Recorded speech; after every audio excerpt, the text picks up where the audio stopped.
Hi, everyone. Welcome to Afterlife. This is your host, Pooja Chilukuri, and I'm very excited about my guest today. Jacob Cooper is my guest today, and Jacob is the best-selling author of Life After Breath and The Wisdom of Jacob's Ladder. He's a sought-after speaker on grief, wisdom, and consciousness, offering meditation and mindfulness seminars to help others find purpose and overcome fears of life after death.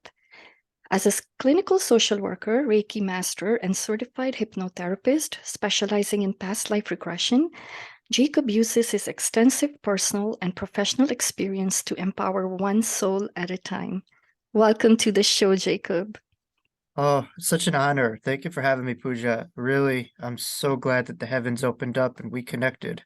Me too, me too. And I just have read both your books. I've read your memoir, Life After Breath, and I read your recent release, The Wisdom of Jacob's Ladder. I haven't been able to put them down. Like I read them both in one shot. And The Wisdom of Jacob's Ladder, I have to tell you, have to go back and read again and again because there was so much wisdom in there. So, Thank you. without further ado, I'm going to jump right into it. Love for you to share your near-death experience with us. Yes, well, thank you for your high compliments on both of my books. It really means the world to me. But at 3 years old, September 1993, I had an NDE due to suffocating as a result of whooping cough. And I went to a playground that day, and I wasn't able to breathe due to suffocation. And so I was climbing a ladder onto a slide, hence the name, the Wisdom Jacob's Ladder. And I got to the top of the slide and I just started to suffocate, where there was no breath to hold on to. There was no life that I was experiencing. It was just this endless period of torture and suffering, that I was having and suffocating and trauma. But, after when I was suffering and suffocating, I was able to surrender to something else. And this was a breath beyond my human body. And this was the breath of eternity.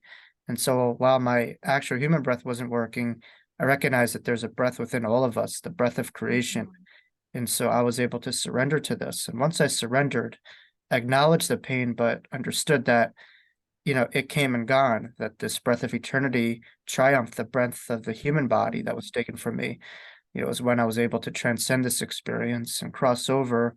And I had a profound near-death experience, which I chronicle in both my books. But I encountered, all that was inside of me that was always around me that maybe, I and so many of us lost sight of. And this included, angels, spirit guides, soul family members, a purpose to our life, and even the highest endless pinnacle of reality as we know it, which all things emanate from. And the best way that we could describe that in our vernacular is God, but it goes far beyond, a word to describe that. So it was profound. It was a roller coaster of intense lows and the highest of highs that you could possibly imagine. Wouldn't wish it on anyone, but wouldn't trade it for anything.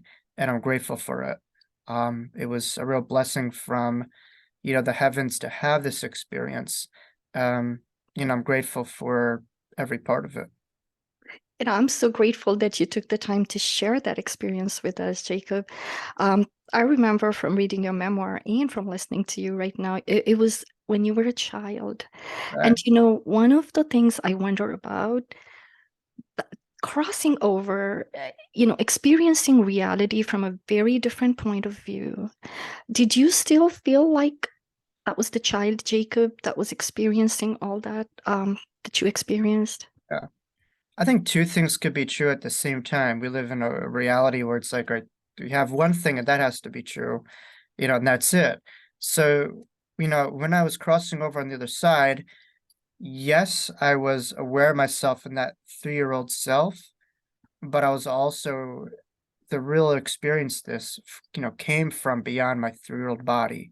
This was the soul that I was experiencing it in my infinite awareness. And so I think each and every one of us has attachment to our chronological ages, our cultures, our jobs and all this stuff. And these are all things that we are experiencing, but they're not the full totality of our stories. Our stories go far beyond this chapter, this page that we're currently on. And so having this NDE, it's controversial and thought provocative because people say, well, you're just an infant. What do you know? And I say, no, we're never just an infant. You're an infinite spiritual being experiencing yourself as an infant, but Mm-hmm. there's an awareness far beyond, that age or how you present to the world or how the world sees you. There's so much more Mm-hmm. that meets the eye, not just in the spirit realm, but also to children and infant and to all of us, and particularly most of us looked at the very surface at each other and miss so much more that meets the eye. Yes, I absolutely agree with that. One of the things that I want to ask, I'm dying to ask you, is did you experience any kind of fear, any kind of judgment? Because a lot of people have, and myself included, used to have a lot of anxiety about, just around the subject of death. And ever since I've Right. been watching NDEs, that's dissipated. But I'm just curious, what was your experience like? Did you feel fear or judgment or any of those things? When I was suffocated, yeah, that was the scariest moment of my life, but it's also a blessing of trauma. I firmly believe without that trauma, I probably wouldn't be here today telling the story. Trauma Mm-hmm. was the gift of memory. Many people disassociate with trauma, but some have very strong ability to remember it as if it's happening right now. Mm-hmm. So trauma was the gift that I had and being able to fully recall it, but certainly suffocating, yeah, that was the scariest moment of my life. Um, but it was very short. It was very intense and very short, but I was able to have healing once I really crossed over. So here's what I'll say. You know, I view a lot of near-death experiencers and people who have had near-death experience, and some talk about distressing near-death experiences. Honestly, when you cross over, there's no room for negativity or fear or judgment. That doesn't exist. Um, and I think if any of that, it's your own that you experience and it's your own adjustment, but that's not reflective of what's over there. What's Mm-hmm. over there is so beyond this reality in terms of the immense amount of love, support, guidance, that's there that it's something far beyond anything that we've experienced in this love, no matter how much unconditional love we have. There's infinite more over there, you know. Yes. And I also realize and understand that language that we use here is very limited.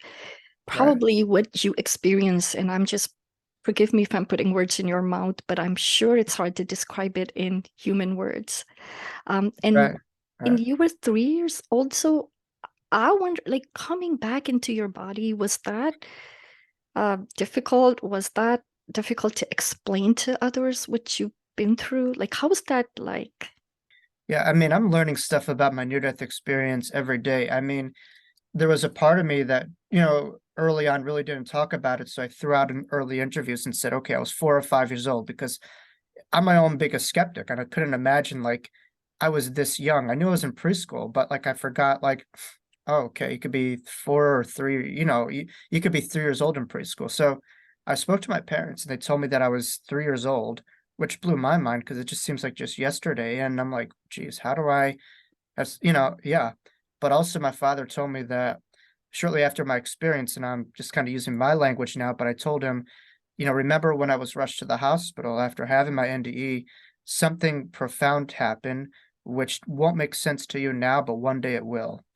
And, my dad told me that, that I told him that. I don't remember telling him that, but he's, very left brain logical. He's also a therapist, so he's not like woo woo or isn't going to make any stuff up.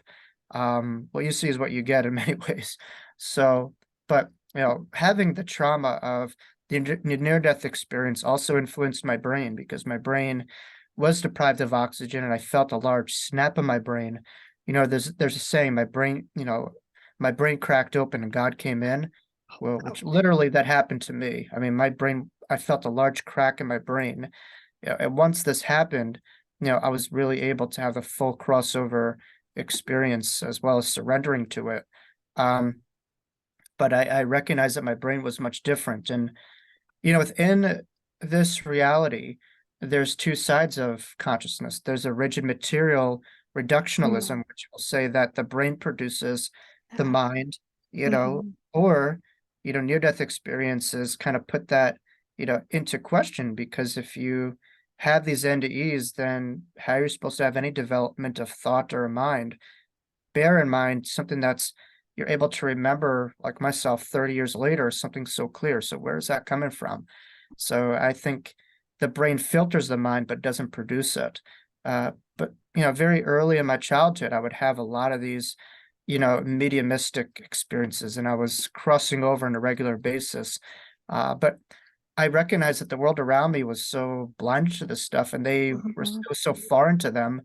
So in a sense, I might have the physical suffocation that I had in my NDE might have stopped, when I went to the hospital and was taken care of, but the emotional, psychological suffocation continued for several decades later in Mm-hmm. my life, where I just felt very alone.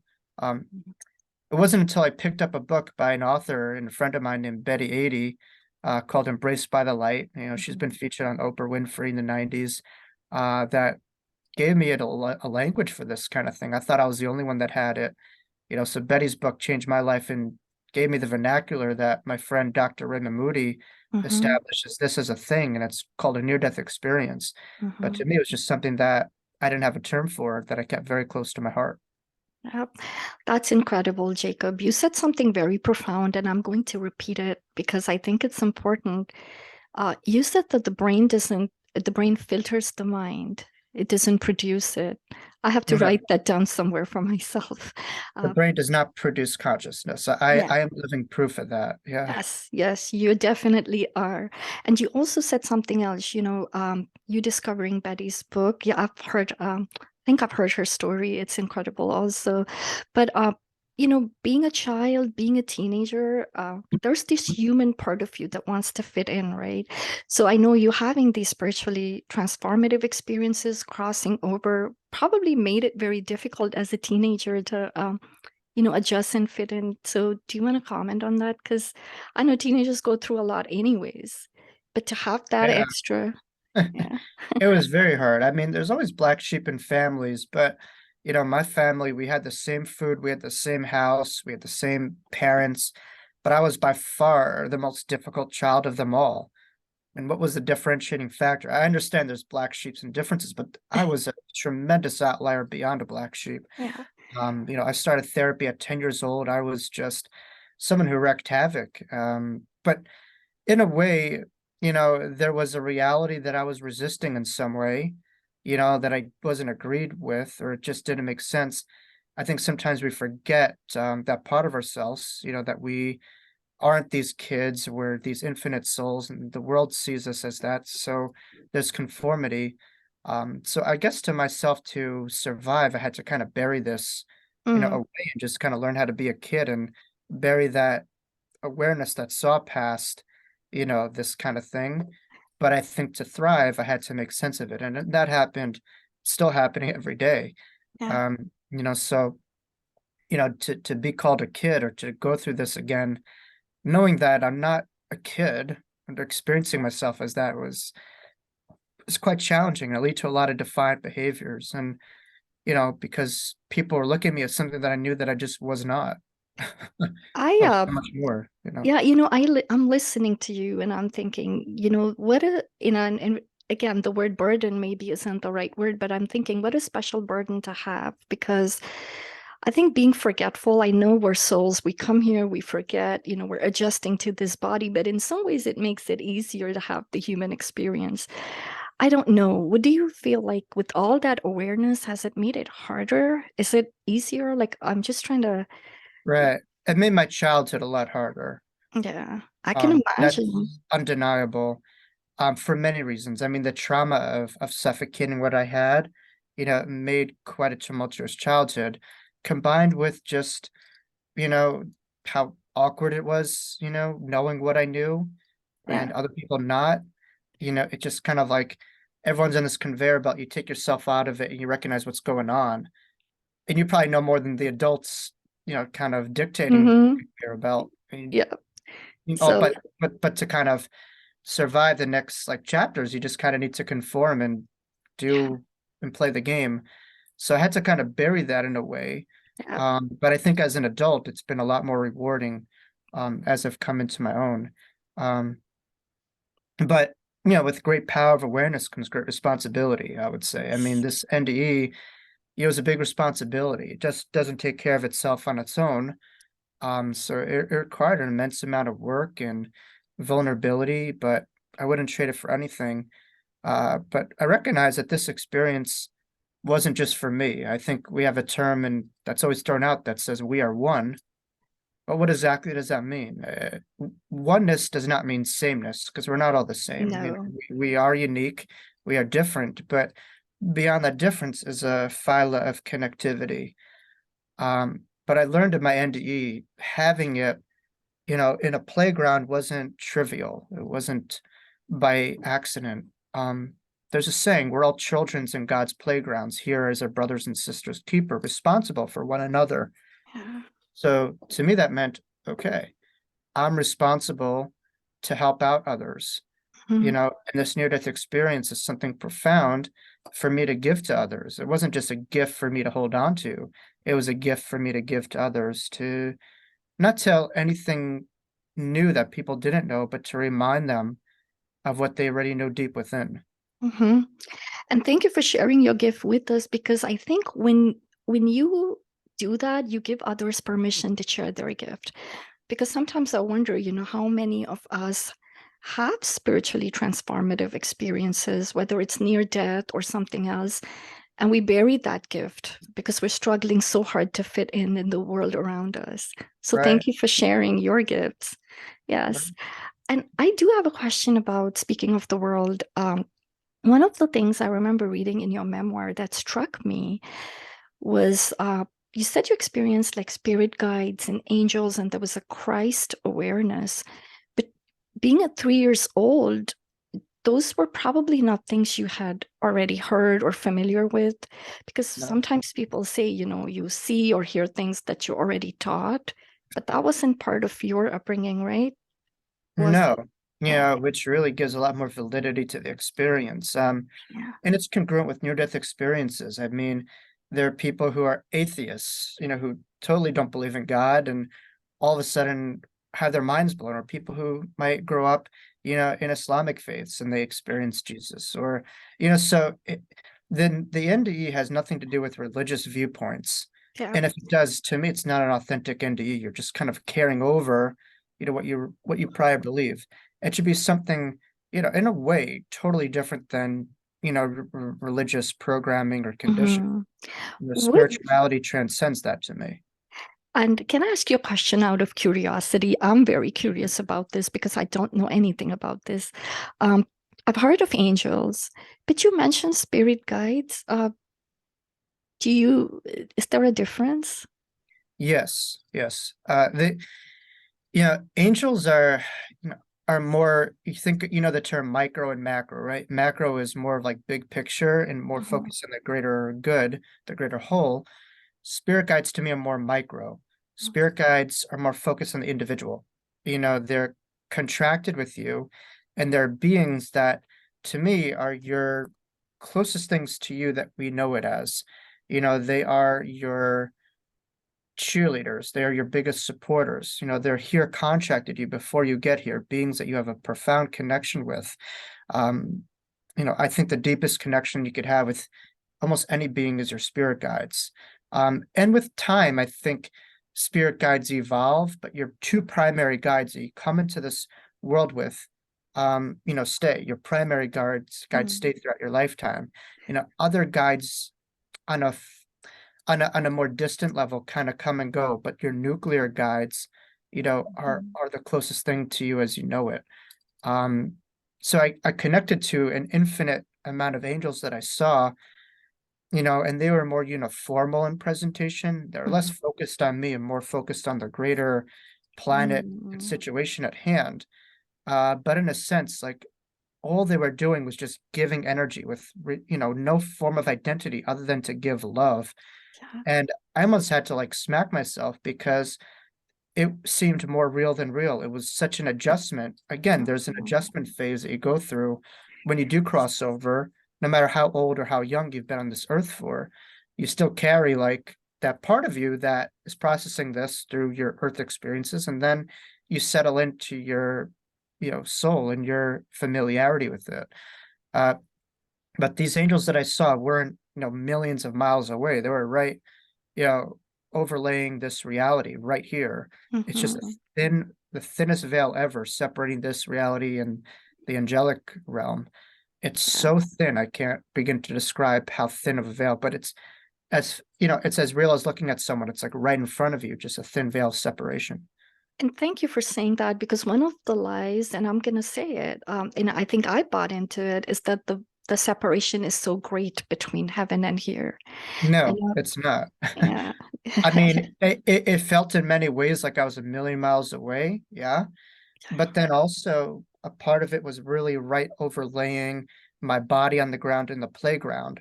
It yeah, was right there. So yeah, that's really my inspiration, that the hereafter doesn't have to be after, it is now. It's around us, inside of us, yeah. not millions of galaxies away. It can be, because you're talking about the infinite. So the Hmm. infinite is not one place they could point to and say, this is it. So Yeah, it's all around us, near and far, yeah. all inside of us at the same time. And listening to you also gives me hope that we're never alone, right? You're talking about the guides, the angels. So, Jacob, I am very curious. What I know this experience, you process it, it's taken the time, you're sharing your gifts, but what led you to the work that you're doing? Because I know you're, a psychotherapist, social worker, a hypnotherapist. Like, is there a story behind that?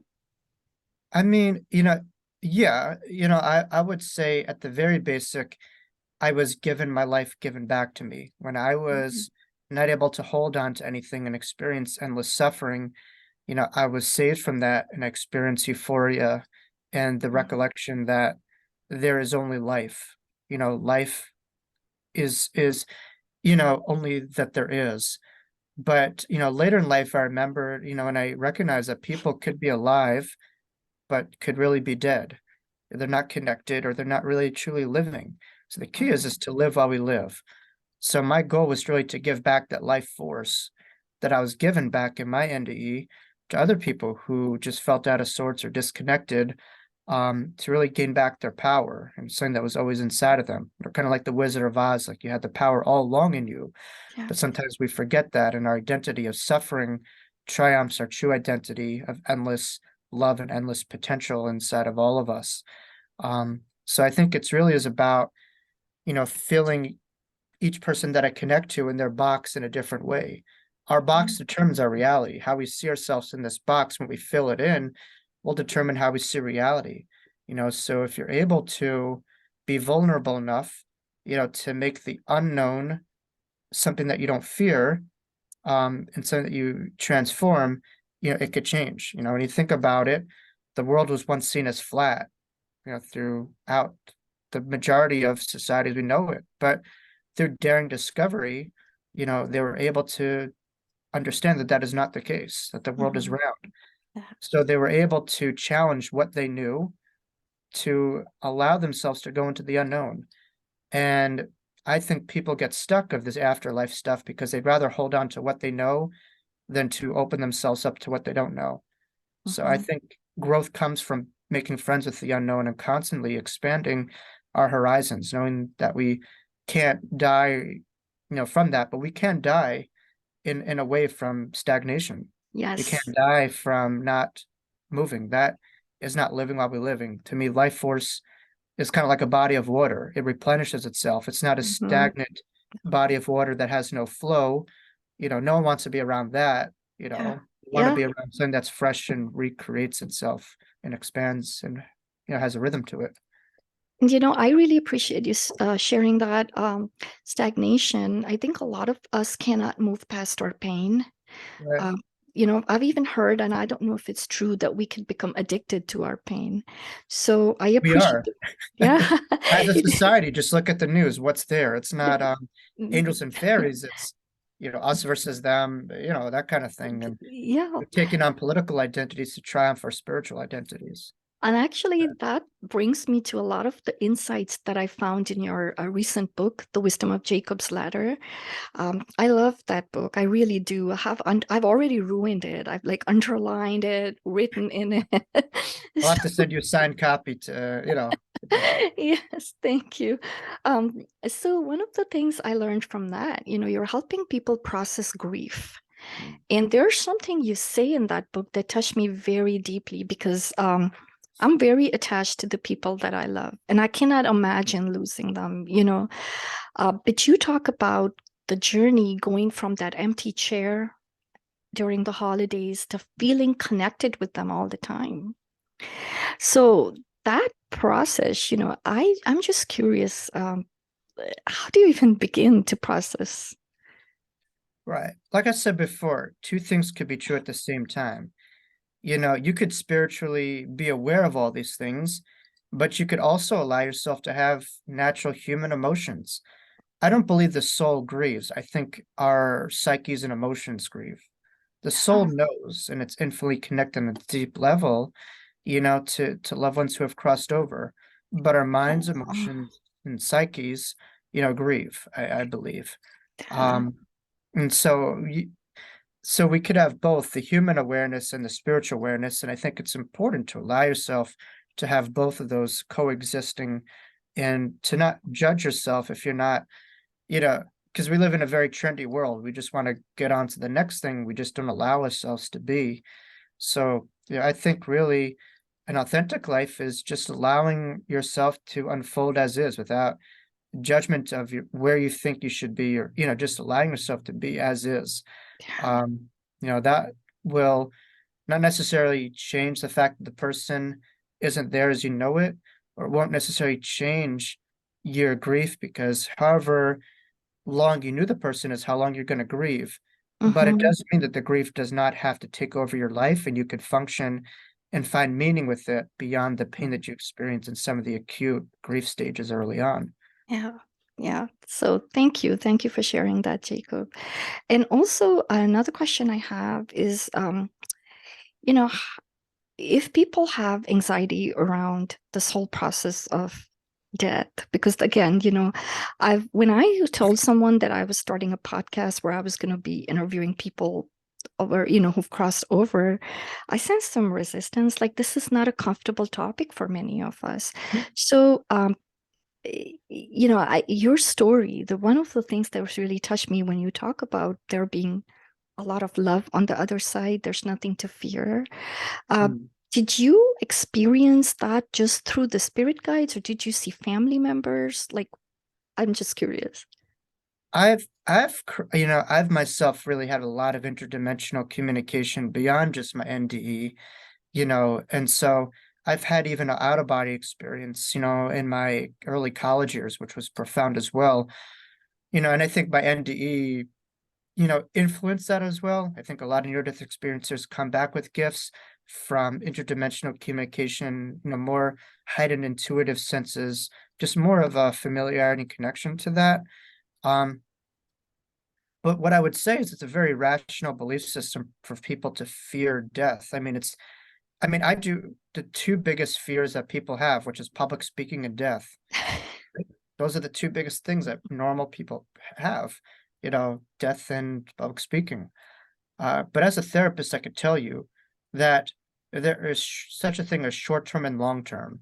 Mm-hmm. Short term, yes, talking about this stuff for people who have fears to it will escalate potentially some of those fears. But through gradual exposure and at least talking about it, eventually those fears could be reframed and they could be lessened. And Mm-hmm. so I think the greatest fear comes through isolation or just burying things away. That's when the fear will overtake our lives. Through gradual exposure, through talking about these subject matters, we could find a way to transform that box from fear, into acceptance and love and meaning in our lives. Mm-hmm. And so it's a relationship that we have. We could look at death through fear, or we could look at death to really accept our life, recognizing, hey, we're not in this body forever. Let's make the most of it, you know, and I'm living proof that anything could happen in every given moment in time. I know it's just an Mm-hmm. instant year-old going to a playground and boom, that was it. Mm-hmm. And so that could happen to any of us. And so how do you want to live with that? Do you want that to take away life itself? That's death right there. Or do we want it to motivate your life so that you can live while you live in your best life, regardless of what happens in the afterlife? There's a death that I know happens within this life through fear. Mhm. I'm obviously living proof of it, but you know, if you're fearing it so much, you're not really living while you're living. You're the walking dead. Yes, yes, yes. Thank you, thank you. So, Jacob, tell me a little bit about your work. Who would be, because I'm also in the wellness space. So, Sure. if I wanted to refer someone to you, is that a person that's dealing with grief? Is that a person who's emotionally dealing with pain? Who do you work with? Yeah. I mean, at this point, you have a brain and a body. There's something that we could work towards, Yeah. but I do a plethora of services from hypnosis, which is a form of hypnotherapy, is past life regression, which I primarily do these days. New York State, I provide psychotherapy because I'm only covered by my state licensure, Okay. to do that. But I also, coach people in a spiritual way, consciousness consulting. I help Mm-hmm. out people who are wanting to write books, as Mm-hmm. authors. I coach writers. I do provide in-person or distance Reiki session, mindfulness session, so I do groups and individual sessions. So I believe we are multidimensional beings and not just our bodies. We have, psychological makeups, we have emotional makeups, we are a person in our environment, so I think, my goal is to meet people where they're at and finding different ways to navigate the needle of their lives to progress to greater heights in their situations. That's awesome. And your books we can find, I got mine off of Amazon, and is that the best place to get your books also? Yeah, that's the majority of, where I do. I mean, occasionally, I will send a signed copy, but I do a lot of book signings, in Long Island, where I live in New York, but I'm also going to Chicago, coming up, which I'll post on my website. I'm going to be going to a place called Lilydale, New York, Mm-hmm. in August 8th, which is the center of spiritualism, you know, it's like a community that was featured on the Oprah Winfrey Network and HBO, but Yeah. essentially it's just residents mediums who reside there, who are evidential mediums, and people go there for, readings and just, connection to loved ones. Mm-hmm. And the movement is called spiritualism, and the term spirit is more of a Native American kind of term. It gets a lot of credibility from, England and stuff like that, but really Native Americans are the ones who coined it, because when you think of the term spirits, they would drink spirits and they would connect with the ones. So that's really where the term spiritualism kind of comes from, is how the natives would drink spirits, and that's why spirits are called spirits. They're Yep. spirits to connect to spirits. Yeah. Just Makes happened to sense. me in my life, but I wouldn't recommend it. There's natural ways with abusing your There's, brain and, in your liver and stuff like that, yeah, uh, connect to spirits. yeah, that makes sense. So I'm going to include all of your information in the show notes, but the best way for people to reach you, do you prefer email? Yeah, email is great. I'm also on social media. I have a Facebook page, Jacob Yes. Cooper, LCSW. I'm on Instagram, Twitter. So trying to create more community. I think we've gotten so far away from that, but Mm-hmm. we could be not necessarily a hunting society, but we could be a gathering society with Wi-Fi these Yeah, days. So we've gone away from community. yeah, So my goal is to create community, but it's hard. I mean, I just did a Facebook Live yesterday, maybe had 5 or 6 people. It at the moment, I was like, all right, come on. But those who are meant to be there will be there. You just never know, even if yeah. it's one person who's listening, the impact that you could have on that person. The So ripple effect, right? The ripple that's it. effect. Yeah, Yeah, that's it. So I'll definitely make sure I include everything in the show notes. And before I let you go, I do have one last question. sure. Um, your book, your recent book, The Wisdom of Jacob's Ladder, I've read it once Thank you. and I'm going to read it again. But I have a question here almost towards the Sure. end, and I'm actually going to read from it. And then I'm going to ask you for your comments. Oh, sure. So here's the quote. I remembered that I was not born here, but rather had a purpose that was orchestrated far before I came here. I learned that my life was not a life that was physical or material, but rather a way to step past the illusion and use these tools for the spiritual. The physical spiritual battle that we face is the ultimate measurement of integration of heaven and earth. When the two work with each other, the dissipation of darkness goes away and a magnificent light is cast. Right. Yeah. It's important to remember who you are and not what you are. Mhm. The identity of the what has triumphed the who. Mhm. And that's a problem because what we are, we're not our jobs, we're not our houses, we're not our cars. We are experiencing those things, but those things come and go. And so, who are we? Is the question. And the more that we're able to see ourselves past a body, the more that we'll able to understand that there is a part of us that goes beyond us. But even more that, I think when people see themselves as a body, they want more physical things. That will determine their identity. Mhm. When you see yourself as a soul, physical things are okay, but you're less attached to it. But you understand the ultimate currency is impact and connectivity, and Mhm. uplifting others. That is something that lasts. So there's no greater compliment than this person made this world a better place. Not a bigger place, not a richer place, but a better place. Mhm. They gave someone that money can't buy, which is joy, which is love, which is peace. And I think that's what we're all here to do. Um, getting past the illusion that our success is only as good as the next person's success.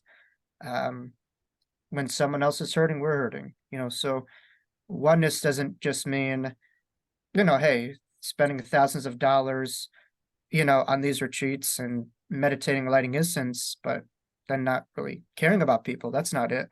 It's walking the talk and having compassion, care, and service mind to other people. Thank you. Thank you so much, Jacob. I think if each person, kind of awoke to this world would Right. definitely be a better place. Yes.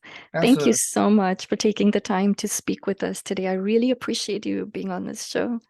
Thank In you. other words, going to a yoga studio with Lululemon outfits does not make you spiritual. What you make out of those Lululemon outfits will, right?